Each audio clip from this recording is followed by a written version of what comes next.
إن الحمد لله والصلاة والسلام على رسول الله أما بعد فأعوذ بالله من الشيطان الرجيم بسم الله الرحمن الرحيم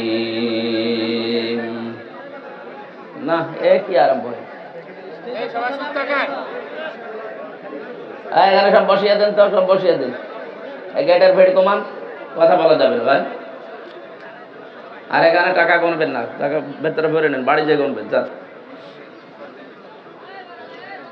ভাইরা কথা বন্ধ করুন ভাই وَقَضَى رَبُّكَ أَلَّا تَعْبُدُوا إِلَّا إِيَّاهُ وَبِالْوَالِدَيْنِ إِحْسَانًا صدقت يا ربنا عن أبي هريرة رضي الله تعالى عنه قال قال النبي صلى الله عليه وسلم মাইক তো বাদাম বেচা মাইকে ছাড়া ভালো একটু দূরে গেলে আওয়াজ পাওয়া যায় না তো গলা ভেঙে যাবে এই আওয়াজ বাড়িয়ে দেন রিভাব দেন যার দ্বারা যে কাজ হয় না ওই কাজে নেন কেন ছাগল দিয়ে হাল চাষ হয় এইটা তো তাই হচ্ছে عن أبي هريرة رضي الله تعالى عنه قال قال النبي صلى الله عليه وسلم هما جنتك هما نارك إلى آخر الحديث رواه ابن ماجه وقال تعالى في شان رسوله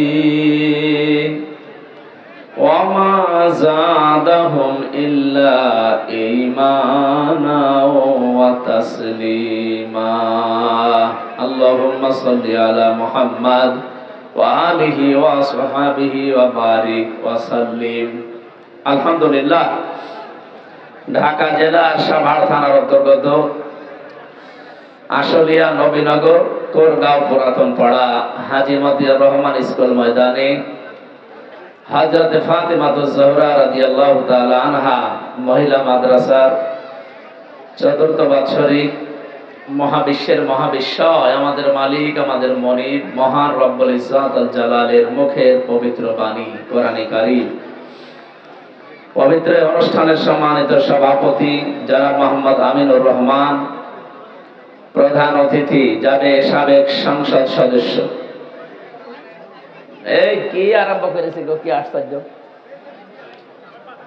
কথা বলেন কে এত আওয়াজ কানে আসলে কথা বলা যায় কথা বলবেন না ভাই বললাম দাঁড়িয়ে থাকেন কথা বলবেন না সাবেক সংসদ সদস্য এটা কি এই তিনবারের না না ঠিক আছে এই তিনবারের যারা এরা যদি সাবেক সংসদ সদস্য লেখে সাবেক মন্ত্রী লেখে এটা একটা অবৈধ কথা লেখা হবে কারণ আপনাকে আমরা ভোট দেইনি অন্তত এই 15.5 বছরে আমরা আপনাকে ভোট দেইনি সাবেক মন্ত্রী সাবেক এমপি আপনি লিখতে পারেন না আর এই 15.5 বছরে যে ভাতা নিয়েছেন সব ফেরত দিন কি আপনি অবৈধ ছিলেন আপনার চেয়ারটা অবৈধ ছিল এতটুকু আপনি লিখতে পারবেন আগামীতে যারা এই 3 বার হয়েছেন যদি আবার কোনোদিন কিয়ামতের আগে ফিরে আসেন তাহলে লিখবেন যে সাবেক চোর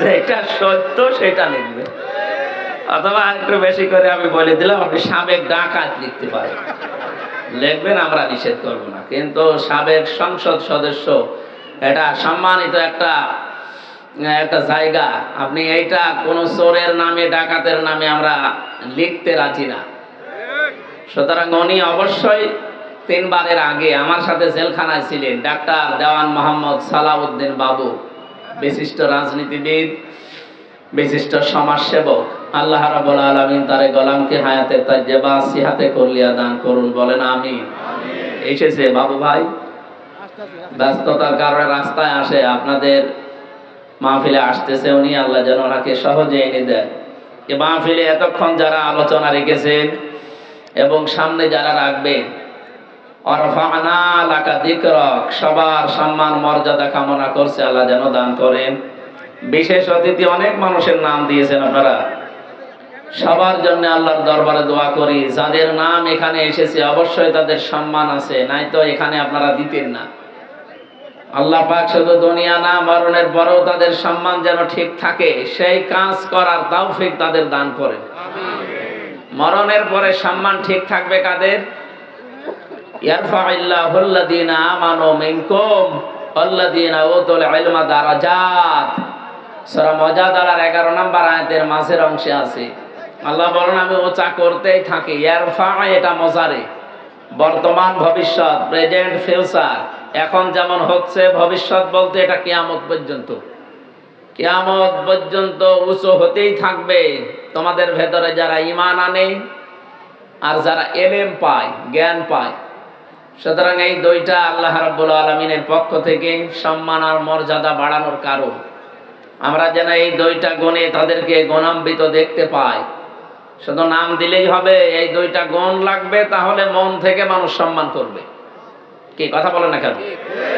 আর এই দুইটা যদি না থাকে, হয়তো সামনাসামনি আপনারা দেখলে আসাদুজ্জামান কামালের মতো বলবে যে আপনি এদেশের কৃতি সন্তান, আর একটু পেছনে গেলে বলবে শয়তান মরে না কেন।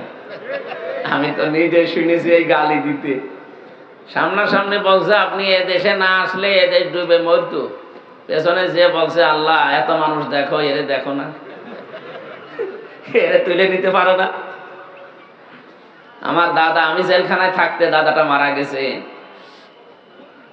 একটা গল্প শোনাতেন আমাদের যে বাদশাহ হাজ্জাজ বিন ইউসুফ, এই লোকটা এত জালেম ছিল, মানুষ তার নামই দিয়েছিল জালেম। ওর নাম যে হাজ্জাজ বিন ইউসুফ, এই লোক অনেকে জানতো না, নাম জানতো, ওর নাম কি? আপনি ইতিহাসের আবর্তনে দেখবেন, কালের আবর্তনে কিছুদিন পর, এখন হয়তো না, এখনো 100-200 বছর পর, এই দেশে যারা জালেম ছিল তাদের নাম অনেকে মনে রাখবে না, কিন্তু তারা যে জালেম ছিল এইটা বললে মানুষ বুঝবে যে অমুক ছিল। কথা বোঝেন? ইয়াজিদ, এই নামটা কি খারাপ? কি সুন্দর নাম, কিন্তু নামটা এখন গালি হয়ে গেছে। বলেন? হিটলার নাম কি খারাপ? ভালো না, কিন্তু নামটা গালি হয়ে গেছে। কাউকে যদি আপনি রাগাতে চান, বলবে ওই এজিদের বাচ্চা, ওই এমনি রেগে যাবে। কারণ ও জালেম ছিল, সরকারি মাল তসরুপ করেছিল, কোনো অডিট ছিল না সরকারি মারে, যার যার মূল্য তার, এই নীতিতে চলতো এই লোকটা। আমি তার পুরা জীবনী পড়ি এইটা পেয়েছি। এই 53 বছরে যাদের জীবনে এরকম কিছু পাবেন, দেখবেন আর 53 বছর পর ওই মানুষগুলোর নাম আর এই দেশে কেউ সম্মানের সাথে নেবে না, নিলে গালি। আমার তো মনে হয়, আমার মন ডেকে বলে, আর 100 বছর পর এদেশের একজনের নাম গালি হয়ে যাবে, মানুষ তখন তার নামটাও নিতে তো চাইবে না, ছেলে মেয়ের নামও রাখবে না। আমরা আবু জেহেল নামে কাউকে এখন দেখতে পাই? এমনকি কোন হিন্দুকেও যদি বলেন যে ভাই ছেলে হয়েছে, আপনি অন্য ধর্মের লোক, 1000 টাকা দিলাম, ছেলের নাম আবু জেহেল রাখবেন, বলে ওকে নাম, এটা হিন্দু রাজি না। তাহলে আপনি যা করলেন, আপনি তো আবু জেহেলকে ছাড়িয়ে গেছেন। আমি আবু জেহেলের পুরা জীবনী পড়ে দেখেছি, তার যতদিন রাজত্ব ছিল 14টা কাজ করেছিল জনগণের বিরুদ্ধে। আর আমি এই যে পালিয়ে গেছে, যা এনার জীবনেও পড়েছি, এনার জীবনী পুরাটা, এই 15.5 বছরে আমি 15টা অপরাধ পেয়েছি, বড় বড়, সব জনগণের বিরুদ্ধে। ও যদি 14টা করে ইতিহাস হয়ে থাকতে পারে, ইনি এক কাঠি বেশি, 15টা, ইনিও ইতিহাস হয়ে যাবে। বলেন? সুতরাং আমাদের এখান থেকে শিক্ষা নেওয়া দরকার। পেয়াদারা এসে বলছে বাদশাহ আপনার জন্য তো বাইরে যাওয়া যায় না, মানুষ শুধু গালি দেয় আপনাকে। গালি দেয় কে গো? আমি দেখবো। ছদ্মবেশ নিয়েছে, দাড়ি মাড়ি লাগিয়ে বিভিন্ন তালিযুক্ত পোশাক মোশাক পরে রাস্তায় গেছে। এক গ্রাম্য লোকের সাথে দেখা, বলছে এই বেটাই বাদশাহ হাজ্জাজ বিন ইউসুফ লোকটা কেমন? বলছে ও তো জালেম। কেমন? বলছে জালেমের বাচ্চা, জালেম। বলছে আমার আর জিজ্ঞাসা করার দরকার নেই, যেই বলি আর এক কাঠি বাড়িয়ে বলি। রেগে গেছি, যাই আমারে চিনিস? না, আমি সেই হাজ্জাজ বিন ইউসুফ। ও চিন্তা করছে আমার তো মাথা থাকবে না, ডাক দিয়ে বলে, বাদশাহ আপনি আমারে চেনেন? বলে, না, আমি এই গ্রামে রইল যার মাসে 2 দিন মাথা খারাপ হয়, আজকে তার পয়লা দিন। বলছে, ও তুই পাগল? কারে ধরলাম? পাগল বলে ওই দিন বেঁচে গিয়েছে, তাছাড়া বাঁচার কথা ছিল। আমরাও এই 15.5 বছর পাগল বলেই বেশি আছি। এক কথা বলেন না কেন? নয়তো আমাদের অবস্থা ডক্টর শফিকুল ইসলাম মাসুদের মতো হইতো, আমাদের অবস্থাও দেলাওয়ারের মতো হইতো। আমরা পাগল বলে বেশি আছি। এই জন্যে পৃথিবীতে জালেম যারা সামনাসামনি হয়তো তাদের প্রশংসা মানুষ করতে পারে, দিন গত হয়ে গেলে এই মানুষগুলোর যে কত বদনাম এই বাস্তব এখন আল্লাহ দেখিয়েছে। সূরা নমল 19 নম্বর পারার 20 নম্বর পৃষ্ঠার 7 নম্বর লাইনের 52 নম্বর আয়াতে এটা পাবেন আপনি। আমার তো আয়াতটা পড়ার পরে মনে হয় বাংলাদেশ দেখে দেখে আল্লাহ যেন এই আয়াত নাজিল করেছে। এত আওয়াজ কানে আসে, আমার আওয়াজ করবে না ভাই। ফাতিলকা বুয়ুতুহুম খাবিয়াতাম বিমা যালামু। আল্লাহ যেন এই আঙ্গুল দিয়ে এভাবে দেখিয়েছেন, যদিও বাংলাদেশের নাম এই জায়গায় নেই। এটা লূত নবী আলাইহিস সালামের জামানায় তার উম্মতদেরকে ঘিরে নাজিল করা আয়াত। 2024 সালের 5 আগস্টের বিকাল 5টার আগে আমার মনে হয় আয়াতটা আল্লাহ আবার নতুন করে নাজিল করেছে। আল্লাহ রাব্বুল আলামিন বলেন, এই সেই ঘরগুলো খাবিয়াতান, আমি জনশূন্য করে দিয়েছি, ওঝাড় গৃহ বানিয়ে দিয়েছি, পরিত্যক্ত করে দিয়েছি, বিমা যালামু, এই জালেমদের জুলুমের কারণে। ও ঢাকাবাসী, শুধু ঢাকা না, বাংলাদেশের 630টা থানা আছে, কম বেশি প্রায় জায়গায় আমি গেছি। যেখানে যাই দেখি জালেমদের বাড়ি ঘরে আয়াতের সাথে আল্লাহ মিলিয়ে দিয়েছেন, সবগুলো আজ জনশূন্য ওঝাড় গৃহ হয়ে গেছে। কারণ যেখানে জুলুম করা হয় এই জায়গাটা পর্যন্ত আল্লাহ অভিশপ্ত বানিয়ে দেন। এ পর্যন্ত ছিল জালেমদের ব্যাপারে, এর পরের অংশ আল্লাহ দিয়েছেন আমাদের জন্য। আমরা এবার কি নেব এখান থেকে?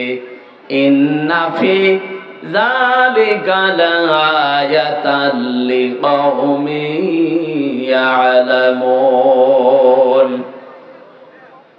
এখানে লামে তাকিদ আছে, যারা আরবি গ্রামার জানে তারা টের পাচ্ছেন এই আয়াতটা কত কঠিন। এই নামেন ভাই, নামেন, আপনি এখানে এসে বলেন তো দেখি, আমার কানের কাছে আর একটু জোরে বলেন। আসেন, যেভাবে দাঁড়িয়ে আছেন বসে আছেন শোনা তো যাচ্ছে নাকি? কথাগুলো শোনেন আগে। কি দেখতে এসেছেন আপনি?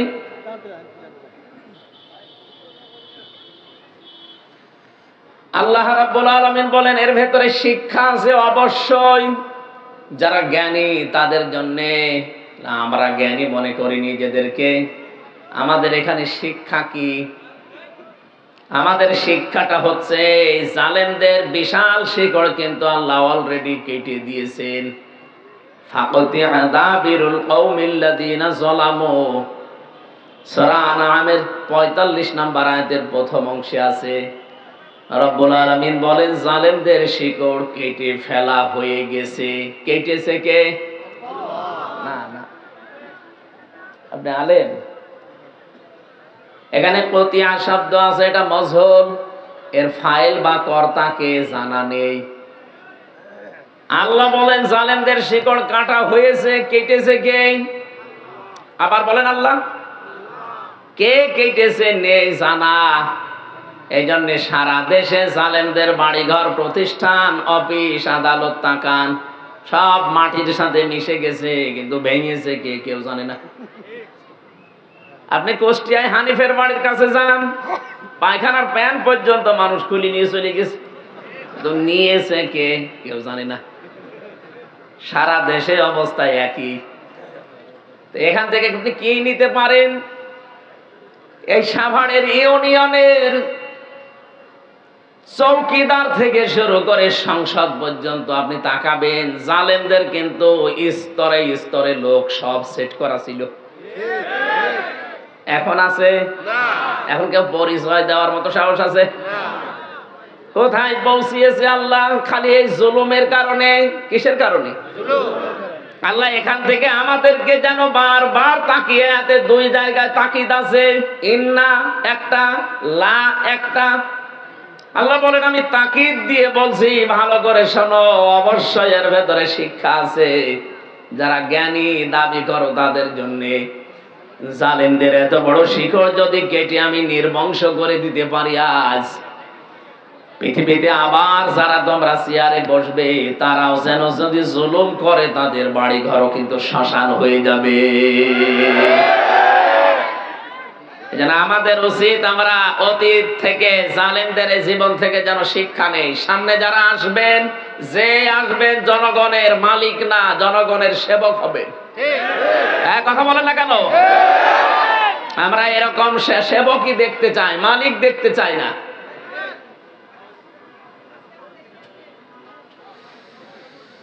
বাংলার জনগণ, এজন্য যাদের নাম দিয়েছেন, আমি শুধু তাদের দুনিয়া চাই না, আমি চাই দুনিয়া আখিরাত।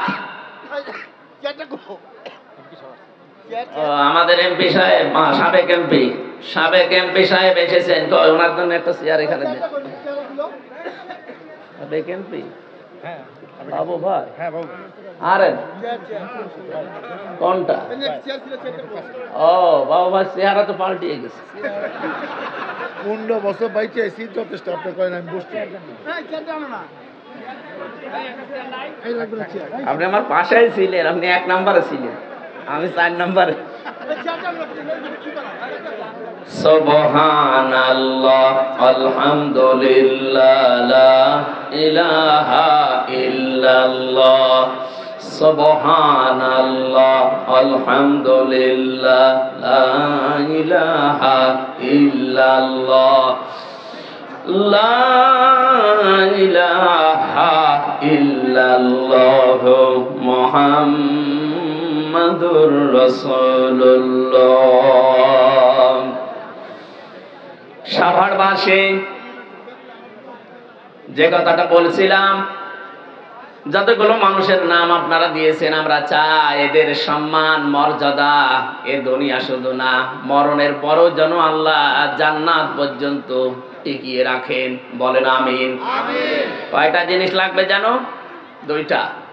একটা ঈমান লাগবে নির্ভেজাল, যে ঈমানের ভেতরে শিরিক থাকলে চলবে না। এজন্য আমরা যারা এখানে সম্মান বাড়াতে চাই দুনিয়া আখিরাতে, এমন ঈমান আনা লাগবে, এমন ঈমানের দাবি করা লাগবে যে ঈমানে শিরিক নেই। আল্লাহ যেন তৌফিক দেন। বলেন আমিন।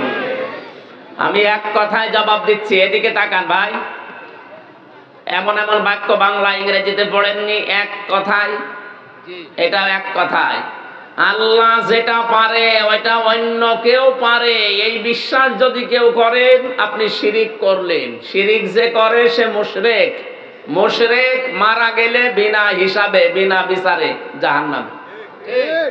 আর ফতোয়া লাগবে নতুন করে? সুতরাং আমাদের সতর্ক থাকা লাগবে। যাদের ঈমান আছে, বেঈমান যারা, ওদের কথা বাদ দিলাম, ঈমান যাদের আছে তারা যেন শিরিক না করি। আবার এক কথায় বলছি, আল্লাহ যেটা পারে ওইটা অন্য কেউ পারে, এই বিশ্বাস করার নাম কি? সন্তান দিতে পারে কে বলেন তো? কোন বাবা পারে না, কোন পীর সাহেব না। অনেকে এই যে বিভিন্ন সময় দেখে বলে, হুজুর আপেল পুড়ি দিন, আমার বারবার মেয়ে হয় যেন ছেলে হয়। আরে ভাই, আপেল পুড়ে যদি ছেলে হইতো তো আমার 3 মেয়ে, আমি আগে খাওয়াতাম না। কোথায় পেয়েছে শুধু আপেল পোড়া? সুতরাং এই কাজ করতে গিয়ে অনেকে ঈমান হারিয়ে ফেলছে বিভিন্ন ভণ্ড পীরের কাছে গিয়ে। কোন বাবা, কোন মাজার, কোন জিন্দা পীর, কোন মরা পীর পারবে না। সন্তান দিতে পারবে কে? এবার দ্বিতীয় পয়েন্টটা বলি, এটা ক্লাস চলছে, বলবো দ্বিতীয়টা। আলা লাহুল খালকু ওয়াল আমর। আল্লাহ পাক বলেন, বানিয়েছি আমি, হুকুম চলবে আমার। সুতরাং আল্লাহর আইন এই জমিনে কায়েম করার জন্য যদি কেউ চেষ্টা করে, আপনি যদি তাকে উল্টাপাল্টা কথা বলেন, তার পেছনে না থাকেন, আপনার ঈমান নিয়ে সমস্যা দেখা দেবে, টানাটানি বাঁধবে। নিজে মানতে পারেন না সেটা আলাদা বিষয়, কিন্তু যারা চায় আপনাকে, তাদের পেছনে থাকা লাগবে। সূরা আরাফের 54 নম্বর আয়াতের মাঝে এই আয়াতটা আছে, আলা লাহুল খালকু ওয়াল আমর। আইন চলবে তার, যিনি বানিয়েছেন, সৃষ্টি যার। ইনিল হুকমু ইল্লা লিল্লাহ। সূরা ইউসুফের 40 নম্বর আয়াতের মাঝের অংশে আছে, আল্লাহ পাক বলেন আইন শুধুমাত্র চলবে আমার। এই জন্য আল্লাহর আইন প্রতিষ্ঠার কাজ করা, চেষ্টা করা, যদি না হয় ওটা আপনার বিষয় না, চেষ্টা করে যাওয়া ফরজ কাজ, নামাজের মতো। আল্লাহ তাওফিক দিন ইমানের দাবি অনুযায়ী, বলেন আমিন। আজকের মাহফিলে উপস্থিত আপনারা কিছুক্ষণ আগে দেখলেন আমাদের প্রধান অতিথি এসেছেন, ডাক্তার দেওয়ান মোহাম্মদ সালাউদ্দিন বাবু। উনি কিছুক্ষণ থাকবেন। আমাদের তো সময় আছে আর আধা ঘন্টার মতো, আমরা ক্লোজ করবো আলোচনাটা। এরপরে আপনাদের যারা আলোচক আছে তাদেরকে নিয়ে চালান। যেহেতু গাজীপুরে আছি, আমি চলে যাবো ইনশাআল্লাহ। মাহফিলে উপস্থিত হয়েছেন আজকে আমার শ্রদ্ধাভাজন বড় ভাই জনাব জাহিদুর রহমান, দামাত বারকাতুহুমুল আলিয়া। মঞ্চে বসা আরো যারা আছেন সম্মানিত ব্যক্তিবর্গ, সামনে বসা মুসলমান ভাইরা, পর্দার আড়ালের সম্মানিতা মা এবং বোনেরা, প্রশাসনের ভাইরা, প্রাণপ্রিয় ঢাকাবাসী, আল্লাহর দরবারে শুকরিয়া জানাচ্ছি যিনি আমাদেরকে বিবেক দিয়েছেন। এই বিবেকটা এই 15.5 বছরে কাজ করেনি, এই জন্যই অনেকে জোর করেছিল। যদি বিবেকটা কাজে লাগতো তাহলে জোর করে 15.5 বছরে থাকতো না। কথা বলে না কেন? নবীজির হাদিস, ওই ইমামের প্রতি আল্লাহ সব সময় 24 ঘন্টা লানত বর্ষণ করতে থাকে। যে ইমাম জোর করে ইমামতি করে, তার মুসল্লিরা তার উপরে নারাজ। এখানে মুসল্লি মানে আপনার এই ঢাকা সাভারের এই জামে মসজিদের মুসল্লি না, আর ইমাম মানে হামজা না। এখানে ইমাম মানে রাষ্ট্রের ইমাম, সমাজের ইমাম, পরিবারের ইমাম। যে ইমামের প্রতি, নেতার প্রতি, দায়িত্বশীলের প্রতি তার অধীনস্থ যারা আছে তারা সঙ্গত কারণে নারাজ, ও যতদিন জোর করে দায়িত্বে থাকবে ততক্ষণ আল্লাহ লানত তার উপরে পড়তে থাকবে। এদেশের 100 জনের আমার মনে হয় কমপক্ষে 96 জন, আপনি জরিপ চালান, এদেশের 100 জনের 96 জন যে 2 বোন পালিয়ে গেছে তাদের উপরে নারাজ ছিল। আপনি জরিপ চালিয়ে যদি আরো বেশি পাবেন, হয়তো আমি একটু কম বললাম। 100 জনের 96 জন মুসল্লি যেখানে আপনার উপরে নারাজ, আপনি জোর করে যতদিন ছিলেন, বিশ্বাস করেন হাদিস অনুযায়ী আল্লাহ 24 ঘন্টা আপনার উপরে লানত দিয়েছে। দ্বিতীয় পয়েন্ট হচ্ছে, যেই মানুষগুলো পৃথিবীতে জালেম হয় তাদের উপরে আল্লাহ নিজে কিয়ামতে মামলার বাদী হয়ে দাঁড়াবেন। আপনি টের পাচ্ছেন কি বললাম? এটা সূরা শূরা 25 নাম্বার পারা, 6 নাম্বার পৃষ্ঠার 13 নাম্বার লাইনের 42 নাম্বার আয়াতের প্রথম অংশে আছে, ইন্নামাস সাবিলু আলাল্লাযিনা ইয়াজলিমুনান নাস। আল্লাহ কিন্তু ইয়াজলিমুনাল মুসলিমুনা দেননি। এদিকে তাকান, ইয়াজলিমুনান নাস দিয়েছেন। নিশ্চয় যারা এই পৃথিবীর ময়দানে মানুষের উপরে জুলুম করছে, ভবিষ্যতেও করবে। যেহেতু ইয়াজলিমুন এটা মুজারে, বর্তমান, ভবিষ্যৎ, প্রেজেন্ট, ফিউচার। প্রেজেন্ট মানে এখন, আর ফিউচার মানে কিয়ামত পর্যন্ত। এই আয়াত কতদিন থাকবে? কিয়ামত পর্যন্ত এই আয়াতের হুকুম থাকবে। সূরা শূরার এই 42 নাম্বার আয়াতটা পড়লেই কেন যেন আমার ভয় করে। আল্লাহ বলেন, আমি নিশ্চয় কিয়ামতের দিন মামলা দায়ের করব তাদের বিরুদ্ধে যারা মানুষ হয়ে মানুষের উপরে জুলুম করছে এবং ভবিষ্যতেও করবে বলে নিয়ত করছে। আল্লাহ ইয়াজলিমুনা না দিয়ে জালেম শব্দটা যদি দিতেন তাও তো অর্থ হয়ে যেত অন্তত মাঝি বা পাস্ট, অতীতের অর্থ হতো। বর্তমান আর ভবিষ্যৎ দিয়েছেন এই কারণে এখন হয়তো অনেকে করছে না, ভবিষ্যতে অনেকে জুলুম করবে বলে আশা করি আছে, যে দাঁড়ান চেয়ার পাই, দেখেন কি করি, এরকম অনেকের মনে নেই। এই জন্য যারা জালেম এখন করছেন জুলুম, ভবিষ্যতেও যারা করবে, আল্লাহ বলেন আমি নিজে তাদের বিরুদ্ধে কিয়ামতে মামলা দায়ের করব, আমি নিজে বাদী। আমরা যারা মামলা বিভিন্ন কেস কামের আসামি আছে, এখানে মামলার বাদী যত বড় হয় মামলা তত কঠিন হয়। আমার যদি কোনো সলিমদ্দি কলিমদ্দি মামলা দিত, সর্বোচ্চ 3-4 দিনে আমি চলে আসতাম বেরিয়ে। কিন্তু 3টা বছর আমার ফাঁসির কন্ডেম সেলের ভেতরে আটক করে রেখেছিল, কারণ মামলার বাদী আল্লাহর ওলি। ওই যে ওনার মামলার বাদী সে আমার, এই জন্য আমার ছাড়ে নাই। আমারও যদি মামলার বাদী সত্যি যে জাহিদ ভাই হয়তো, সালাউদ্দিন ভাই হয়তো, আমি সত্যি চলে আসতাম, কারণ ওনাদের হয়তো মামলা দিত টাকার জন্য, কয় টাকা লাগবে দিয়ে দিতাম। আমি যেখানে ছিলাম আমাকিস গ্রুপের খতিব আমি, ওদের বাংলাদেশে কয়জন ধনীর ভেতরে ওরা একজন, টাকা যা লাগতো দিয়ে দিত। কিন্তু এমন জন মামলা দিয়েছে অত টাকার দরকার না, ওর প্রতিশোধ নেওয়া দরকার। হিংসার বশবর্তী হয়ে মানুষের উপরে জুলুম করা মানুষ আমি বাংলাদেশে একটা মহিলাকে দেখলাম। হিংসা কত নিম্নে তাকে নামাতে পারে, একটা বিধবা মহিলাকে বাড়ি থেকে সে বের করে দিয়েছে। হ্যাঁ কথা বলেন। খালেদা জিয়ার স্বামী আছে, তাকে পর্যন্ত এক কাপড়ে বাড়ি থেকে বের করে দিল। একটা মাজলুম পরিবার বাংলাদেশে, এই জিয়া পরিবারটা। আমি শহীদ জিয়ার জন্য এমনি মন থেকে দোয়া করি। এই লোকটার নাম শুনলে মানুষ আগে শহীদ বলে। কেন, বঙ্গবন্ধুকেও তো কেউ না কেউ মেরে ফেলেছে, কই তার নাম শুনলে তো কুকুরও শহীদ বলে না। কেন বলে না বলেন তো? এই লোকটা শহীদ আমার মনে হয় হয়নি, যদিও ওকে মেরে ফেলেছে মানুষ, কিন্তু শহীদ জিয়াকেও মানুষ মেরেছে। তার নাম শুনলেই মানুষ কি বলে আগে? শহীদ জিয়া। এই শব্দটা এমনি এমনি আসে। শহীদ মনে করছেন যে খেলা চোরা জিনিস না? আল্লাহ কত বড় ধমক দিয়েছেন শহীদের ব্যাপারে, কেউ উল্টা পাল্টা ধারণা করবা না। কেউ যদি শহীদ হয় মুখ দিয়ে তো বলবাই না যে লোকটা মরে গেছে, না। এটা সূরা বাকারার 154 নম্বর আয়াতে আছে, ওয়ালা তাকুলু লিমাই ইয়াকতালু ফি সাবিলিল্লাহি আমওয়াত বাল আহইয়াউ ওয়ালাকিন লা তাশউরুন।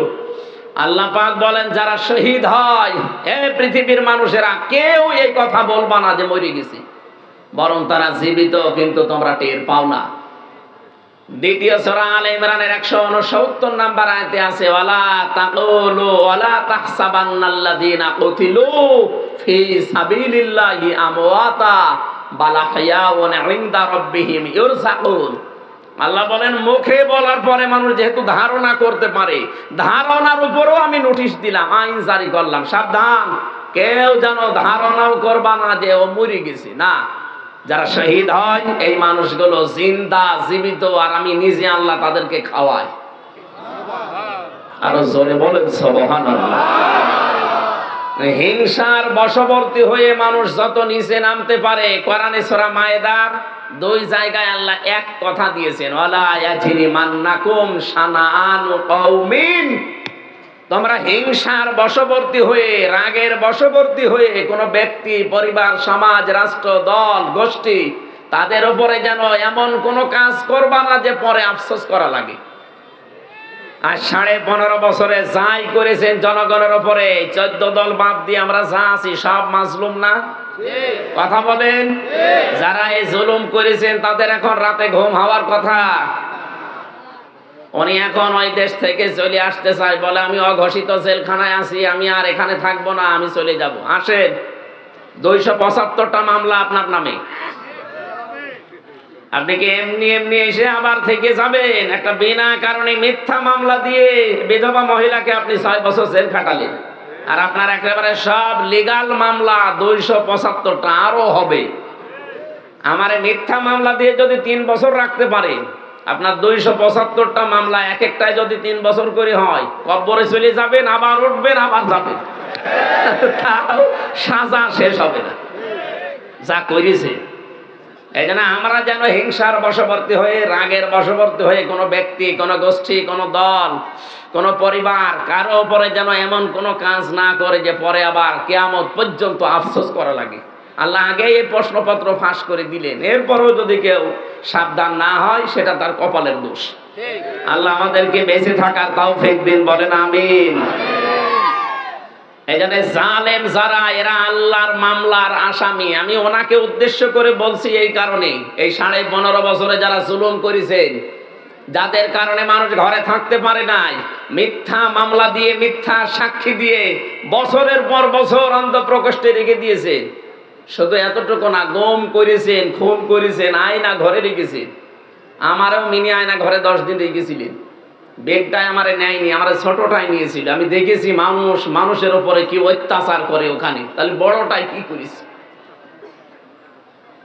সুতরাং এই সমস্ত কাজগুলো যারা করেছেন, এখন যদি মনে করেন আস্তাগফিরুল্লাহ পড়ে দিলাম আমার সব মাফ হয়ে গেল, না, এইটার নাম তাওবা না।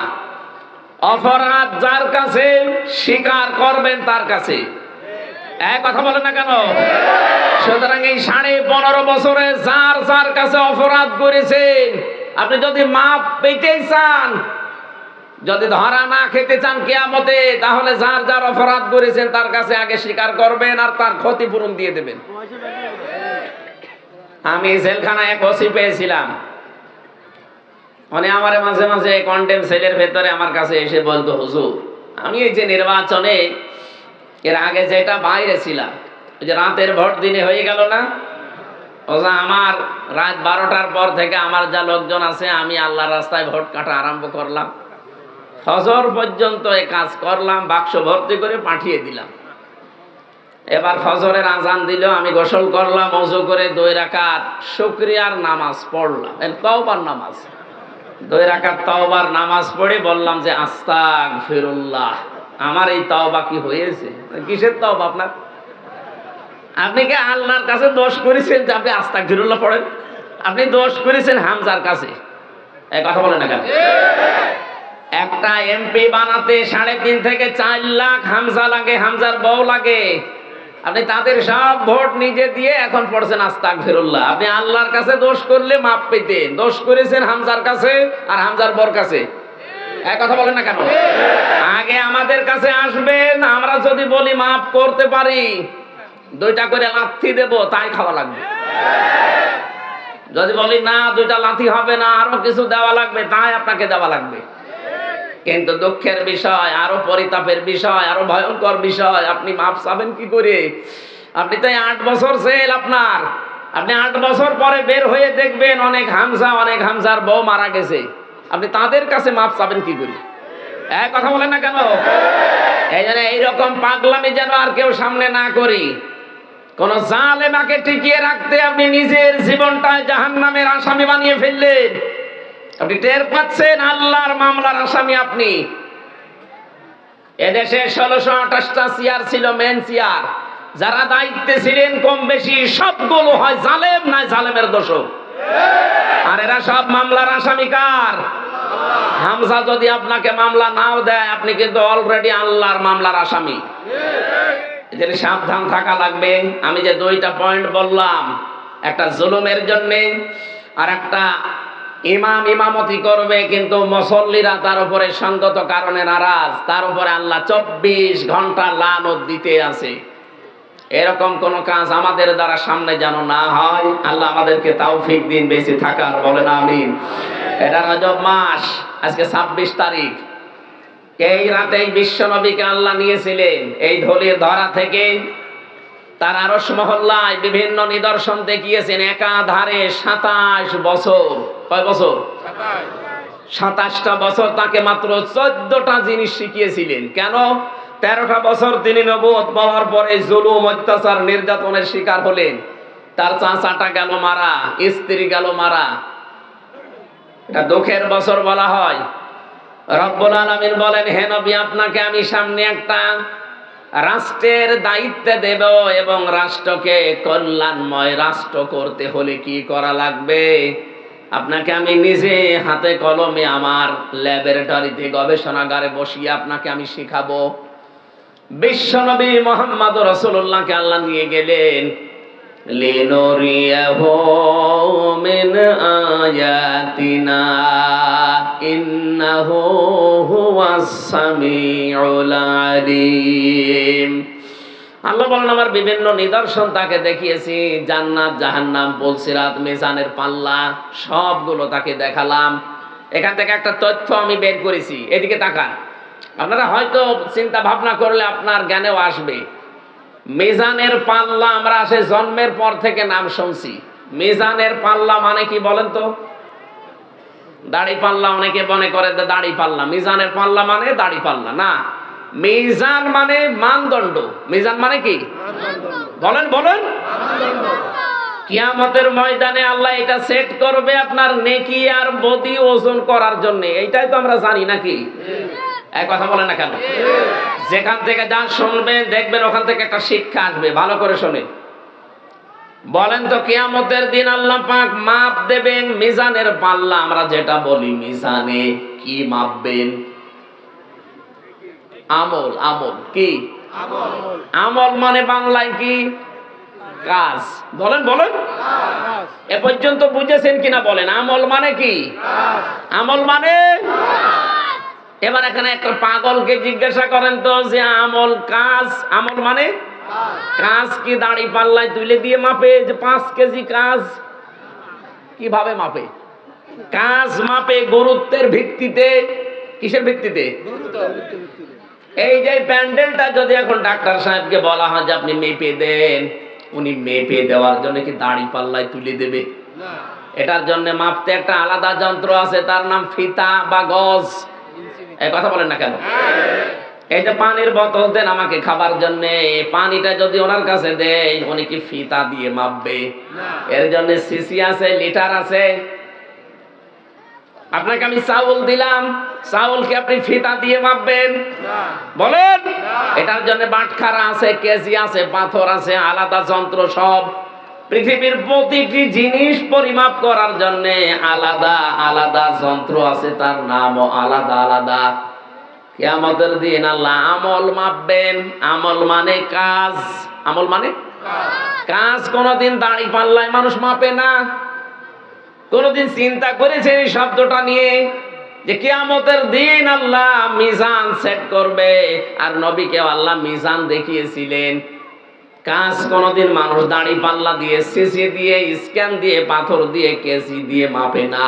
কাজ মাপতে হলে লাগে গুরুত্ব। কি লাগে? গুরুত্বের ভিত্তিতে কাজটা করা লাগে। এটা মাপতে হয় গুরুত্ব দিয়ে। তাহলে গুরুত্বের দিক থেকে আপনার জীবনে যেই কাজগুলো আল্লাহ আগে দিয়েছেন ওই কাজগুলো আপনি আগে করবেন। গুরুত্বের ভিত্তিতে কাজ আগে না করে কম গুরুত্বপূর্ণ কাজ যেগুলো ওগুলো যদি আগে করেন জীবনেও কোনো জিনিস আপনি টেকাতে পারবেন না। এই যে মঞ্চটা, এর আসল গুরুত্বপূর্ণ জিনিস হচ্ছে সামিয়ানার খুঁটি। এই কথা বলছেন না কেন? সামিয়ানার খুঁটি না থাকলে মঞ্চ টিকবে আর কেউ মঞ্চ বলবে। কিন্তু এখানে গুরুত্বহীন কিছু জিনিস আছে। এই যে কার্পেট পাড়া, এই যে মাইক দেওয়া আছে, টেবিল দেওয়া আছে, এই যে বোতল দেওয়া আছে। বলেন তো এগুলো না থাকলে মানুষ বলবে না যে এটা মঞ্চ? তাহলে এখানে গুরুত্বপূর্ণ এবং গুরুত্বহীন দুইটা জিনিস পেয়েছি। একটা সামিয়ানা আর খুঁটি আসল, আর বাকিগুলো যা আছে এগুলো অত গুরুত্বপূর্ণ না। এই জন্য জীবনে যত ইবাদত আল্লাহ আমাদের করার জন্য নির্দেশ দিয়েছেন প্রতিটি ইবাদতে দেখবেন গুরুত্বপূর্ণ কিছু জিনিস আলাদা করা আছে আর গুরুত্বহীন কিছু জিনিস আলাদা করা আছে। নামাজে ফরজ কয়টা? 17টা। আপনি বানাচ্ছেন নতুন করে 13টা। নামাজে ফরজ কয়টা? বাইরে 7টা, ভেতরে 6টা। সব মিলে কয়টা? বলেন তো এই যে বাইরে আর ভেতরে 13টা ফরজ, বাইরে বেশি না ভেতরে বেশি? এলাকার মানুষকে নামাজ কালাম পড়ে না নাকি? এই বাইরে বেশি না ভেতরে বেশি? বাইরে। বাইরে বেশি কোনটা? শরীর পাক। কি পাক? শরীর পাক না হলে নামাজ হবে? বলেন। শরীর পাক বলতে কি বোঝেন? এই শরীর পাক করতে হলে শুধু গোসল করলে আর ওযু করলে শরীর পাক হয়ে যায়? নবীজি জানিয়েছে কে এই শব্দের ব্যাখ্যায় তামাম দুনিয়া যত মুসলিম আছে সবাই কিন্তু একটা শরীরের মতো। এই হাদিস শোনেন না কোনোদিন? তামাম দুনিয়ার সব মুসলিম আমার উম্মত যারা দাবি করে তারা কিসের মতো? আমার এই চোখে যদি ব্যথা হয় হাতে টের পাবে, হাতে ব্যথা হলে চোখে টের পাবে। পাবে না? তামাম দুনিয়ায় 257টা দেশের ভেতরে 57টা মুসলিম দেশ, 210 কোটি মুসলিম আমরা বাস করি। যেখানেই কোন মুসলমান অত্যাচার জুলুম নির্যাতনের শিকার হবে, এখান থেকে কিছু করতে না পারলো করা লাগবে। এখান থেকে যদি ওগুলো না করে বলেন যে যা করছে করুক, লা ইলাহা ইল্লাল্লাহ, আপনি বুঝতে হবে আপনার এই জায়গাটা প্যারালাইজড হয়ে গেছে অথবা অকেজ হয়ে গেছে, এই জন্য আপনার হাতে টের পাচ্ছে না। আমার এই হাতে যদি এখন প্যারালাইজড হয়ে যায়, এই হাতে আপনি যত আঘাত করেন এই জায়গাটা কিন্তু টের পাবে না। আরো জোরে বলেন।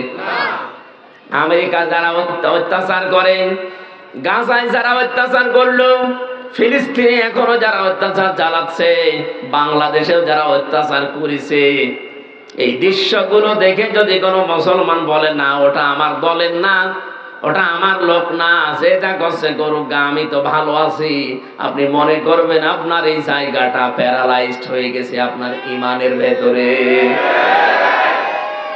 প্যারালাইজ জিনিস যেমন নিজে নড়তে পারে না একজনের সাহায্য ছাড়া, আপনার যে ইমান, এই ইমান দিয়ে আপনি জান্নাতেও যেতে পারবেন না। আমার প্রথম পয়েন্ট ছিল আপনার শরীর পাক, এটা আমি বোঝাতে উদাহরণটা আনলাম। শরীর বলতে যেহেতু তামাম দুনিয়ার সব মুসলিম একটা শরীরের মতো। এখন আমি এই সাভার জামে মসজিদে নামাজ পড়তে যাব, এদিকে তাকা। নামাজ পড়তে যাওয়ার সময় দেখি সামনে একজন মহিলা বেপরদা, মাথায় কাপড় নেই, বুকে ওড়না নেই, এমন কায়দায় দাঁড়িয়ে আছে। আমি যদি বলি নাউজুবিল্লাহ, আস্তাগফিরুল্লাহ, এইভাবে মহিলারা চলাফেরা করে, এই দেখে আমি চলে গেলাম।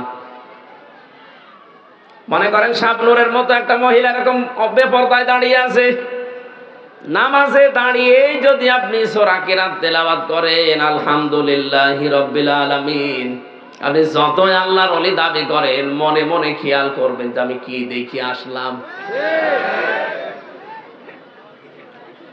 বলেন তো এখন কি ওই শাবনূরকে মেরে ফেলা লাগবে? না, তাকে পবিত্র করা লাগবে। তাকে পবিত্র করার মাধ্যম আল্লাহ দিয়েছেন পর্দা। কি বলেন বলেন? ওকে পর্দা দেওয়ার ক্ষমতা আমার আছে, সালাউদ্দিন সাহেবের আছে না, রাষ্ট্রের আছে, এবং তার দায়িত্বশীল যারা তাদের আছে। সুতরাং এই দায়িত্বশীল গুলোকে দায়িত্বপূর্ণ আচরণ করা দরকার, আর এই রাষ্ট্রকে এমন জায়গায় দেওয়া দরকার, রাষ্ট্র যেন তাকে পবিত্র করে, পর্দার বিধান দেয়। নামাজে দাঁড়ানোর সময় যদি ওইরকম কিছু বাঁধেও, বাঁধবে তো না, বাঁধবে কিন্তু ফাতেমার মতো দেখতে মনে হবে। হযরতে ফাতেমা যখন বাইরে যেতেন তখন যেমন পর্দা করে যেতেন, ওইরকম রাস্তাঘাটে দেখবেন কিন্তু শাবনূর না, দেখবেন আপনি ফাতেমা। নামাজে দাঁড়াবেন কিন্তু আপনার ওই খেয়াল আর আসবে না, কারণ আপনি দেখে এসেছেন হয় নিজের খালা নাই নিজের মেয়ে। আমার বোঝানোর বিষয় ছিল 13টা বিষয়, যেহেতু ফরজ নামাজের ভেতরে, এই 13টা ফরজের একটা ফরজ আপনি আদায় করেননি, 12টা আদায় করেছেন, আপনার নামাজ হবে? বলেন বলেন। এখন যদি বলেন না আমি 12টা আদায় করলাম, একটা করি নাই, অন্তত 12টা সওয়াব দেন, কি হবে? না। এটা যেমন সহজে বুঝলেন। হ্যাঁ, 14টা ওয়াজিব আছে, যদি আপনি একটাও ছেড়ে দেন আপনার নামাজ হবে, কিন্তু জরিমানা দেওয়া লাগবে, সিজদা। কি দেওয়া লাগবে? বলেন বলেন। সুন্নত আছে 12টা, নামাজ ভেঙে যাওয়ার কারণ আছে 19টা। এর ভেতরে যে কোনো একটা যদি ছেড়ে যায় আপনার নামাজ কিন্তু বাতিল হয়ে যাবে 19টার ভেতরে। 13টা ফরজ যেমন গুরুত্বপূর্ণ সামনে রাখা লাগে, এরপরে ওয়াজিব, এরপরে সুন্নাত, এরপরে মুস্তাহাব, এরপরে নফল, এরপরে মুবাহ, সব সিরিয়াল করা আছে। ফরজ বাদ দিয়ে বাকি কোনোটা যদি ছেড়ে যায়, সিজদা দিলে, জরিমানা দিলে নামাজ আদায় হয়ে যাবে। কিন্তু 13টা ফরজের একটাও যদি বাদ যায়, আপনি যত সুন্দর করে নামাজ পড়েন আপনার নামাজ পড়াটা বাতিল, একটা সওয়াবও হবে না, জিরো। বলেন শূন্য, কিচ্ছু পাবেন না। এই পৃথিবীতে ঠিক আমার আল্লাহ ফরজ বিধান দিয়েছেন 500টা। কয়টা? বলেন বলেন। এই পুরা কোরআন শরীফে 500 বিধান আছে শরীয়তের। এইগুলো আমাদের ব্যক্তি, পরিবার, সমাজ আর রাষ্ট্রে সব দেখাতে হবে আল্লাহকে। আপনি 499টা মানেন, একটা মানেন না, নিজে তো মানেন না, আরো বিরোধিতা করেন। বুঝবেন আপনার 12টা ফরজ আদায় করে একটা ফরজ আদায় না করলে যেমন একটা সওয়াব হয় না, জিরো হয়। কিয়ামতের দিন আপনাকে যখন মাপ দেওয়া হবে মিজানের পাল্লায় পুরাটা জিরো। এই কথা বলেন না কেন? হ্যাঁ, আপনার হয়তো অনেক আনুষঙ্গিক আর যেগুলো বললাম, এই যে মাইক, কার্পেট, এরপরে এই যে এখানে যেগুলো আছে আনুষঙ্গিক, এগুলো না থাকলেও তো হয়, কিন্তু দিলে একটু আরো ভালো লাগে, আরো ভালো করে মানুষ মঞ্চ বলবে। কিন্তু এই খুঁটি আর সামিয়ানা না থাকলে কোনো পাগলও এটা মঞ্চ বলবে না। আমার জীবনে এই 500 ফরজের 499টা আমি আদায় করি, একটা আদায় তো করি না, আরো বিরোধিতা করি। কিয়ামতের দিন আল্লাহ যখন মিজানের পাল্লা নাম শোনেন, মাপ দেবেন, গুরুত্বের ভিত্তিতে মাপবেন। আপনি আগে গুরুত্বপূর্ণ কাজগুলো করেছেন না গুরুত্বহীন কাজের আপনি বেশি বেশি প্রায়োরিটি দিয়েছেন? বাস্তবতা এটা, কিয়ামতে দেখবেন আপনার আমল নামা পুরাটা জিরো, শূন্য হয়ে দেখা দেবে। এই জন্য আমরা যেন 500টা অন্তত গুরুত্বপূর্ণ যেগুলো তার নাম ফরজ বলা হয় আরবিতে, এই কোরআন থেকে দেখে দেখে পড়ে নেবেন। আজকের তেলাওয়াত কিন্তু আয়াতে 14টা আছে। কয়টা? সূরা বানী ইসরাইলের 23 থেকে 38 নম্বর আয়াত। 27 বছরের নবীকে আমার আল্লাহ তিনি শিখিয়েছিলেন নিজের গবেষণাগারে বসে বসে আরশ মহল্লায়। আজকে আমাদের সময় নেই, আমরা চলে যাচ্ছি। এই জন্য আপনাদেরকে আমরা থিওরি গুলো বললাম। এই রজব মাসের মূল শিক্ষা এইটা, কল্যাণময় রাষ্ট্র যদি কেউ গঠন করতে চায়, নবীকে আল্লাহ নিজে শিখিয়েছেন যে 14টা কাজ ব্যক্তি, পরিবার, সমাজ এবং রাষ্ট্রে জারি করে দেবেন। আমাদের সামনে এই রাষ্ট্র যদি কল্যাণ এবং শান্তি, স্বস্তি, নিরাপত্তা দিয়ে ঢেকে রাখতে হয়, সূরা বানী ইসরাইলের 23 থেকে 38 এই 16টা আয়াতের 14টা কর্মসূচি যারা দায়িত্বে আছেন পুঙ্খানুপুঙ্খানুভাবে আপনারা জারি করবেন এই আশা ব্যক্ত করছি। এবং চর্মচোখে যেন আমরা দেখতে পাই এ দেশটা একটা কল্যাণময় রাষ্ট্র আল্লাহ তৈরি করে দিয়েছেন। বলেন আমিন। আমি আর টানতে পারছি না, ওখানে আমরা এশার নামাজ পড়ে এসে গাজীপুরে, সময় নেই, এই ভেতরে চলে যাব। আগামীতে আবার কোনো সময় আসলে একটা মাহফিল নেবেন, কারো কথায় 2-3টা করে নেবেন না। বারাকাল্লাহু লানা ওয়া লাকুম ফিল কোরআনিল আযীম। এখানে এখনই নামাজ হবে, আর যেহেতু সময় নেই, 4-5 মিনিট পরেই নামাজ শুরু হবে। নামাজের পরে আপনাদের আরেকজন আলোচক আছে, মুতাসিম বিল্লাহ, কুষ্টিয়ার বাড়ি, ভালো আলোচক। আপনারা ওনার কথা শোনেন, আমরা বিদায় নিলাম। সালাম।